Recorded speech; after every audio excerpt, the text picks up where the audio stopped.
Okay, this is our final week of readings and videos, and then the semester's over. And we're going to do the book of Ruth in the history books of the Old Testament this week, which is a beautiful book, but it's very short, and we'll get through it this week. Ruth is about fidelity. And what is fidelity? I think fidelity is something that we don't really think about much. It's related to faith, and it comes from the same root word in Latin as faith. But what is it? I really think that the problem is that we simply think of faith as adopting the kind of Catholic subculture thing. As long as you fit into that, as long as you go to Mass and you pray the prayers and you talk about all the things that Catholics talk about, you're okay. That's not fidelity, and it might not even be real service to God, for that matter. Fidelity is being true to something beyond you and above you that deserves our service. You can't be faithful to video games, junk food, or self-indulgence. You have to be faithful to something above you and beyond you. That's what fidelity means. We'll talk about what it is in the book of Ruth in a minute, but what is it in our lives? I find people who make a big show of their Catholicism, but ultimately their fidelity doesn't lie with God. Their fidelity lies with, in most cases, their own personal political agendas or ideologies.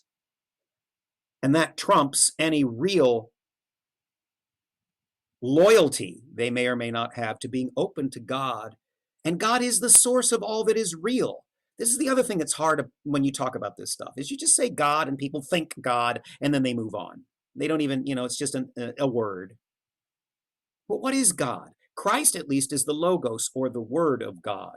And the Logos is a word that means comprehensibility, fitting together, truth, making sense, structure, meaning.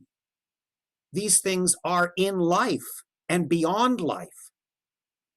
That's what we are to be faithful to, because these things are not just things, they are a person. They are three persons in the Holy Trinity.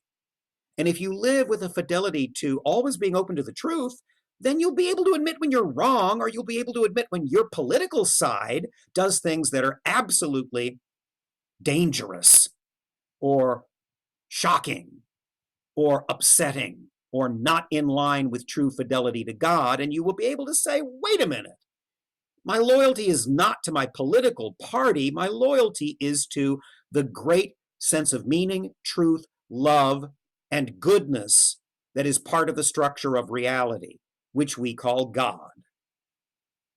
Of course, God is more than just that, but that's part of what we mean when we say God.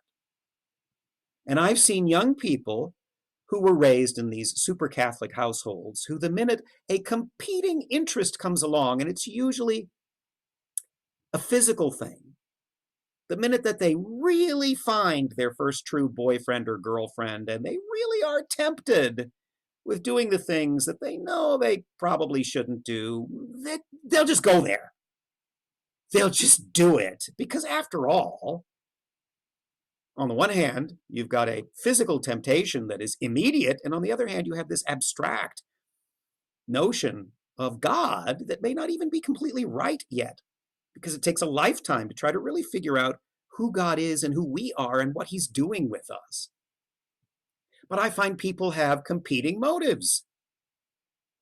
And so they're not loyal to the truth, even just things that are true in this life. They're not loyal to that, and they're willing to lie to one another and to themselves, because there are ulterior motives. There are vested interests.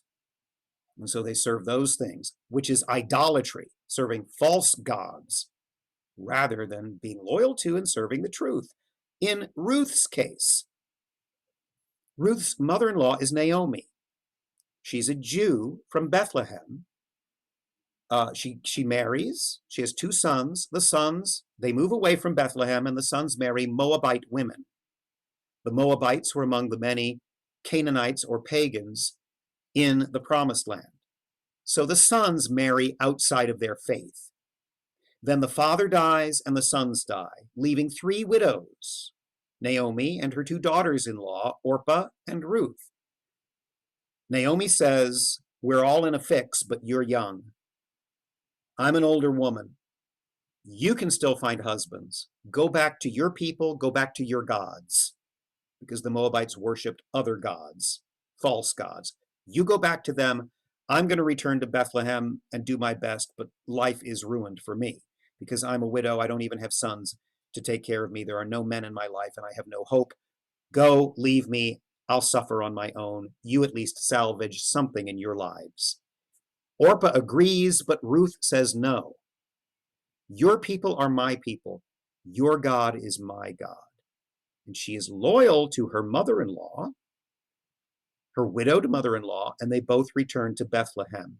And everyone in Bethlehem is shocked that Naomi is back. And Naomi says, look how God has treated me. Don't call me Naomi anymore because that name means pleasant. Call me Mara because that means bitter, because my life is now bitter. But she at least has the fidelity of her daughter-in-law, Ruth, at this point. And we'll see how that plays out over the course of the next few chapters. Think about fidelity and think about what fidelity means in your life. Think about what is really your ultimate truth that you are willing to live and die for. Is it sex? Is it power? Is it money?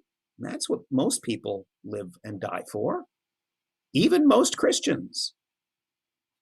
Or is it something more important than that? Watch what Ruth does and see how Ruth's fidelity plays out in the next few days.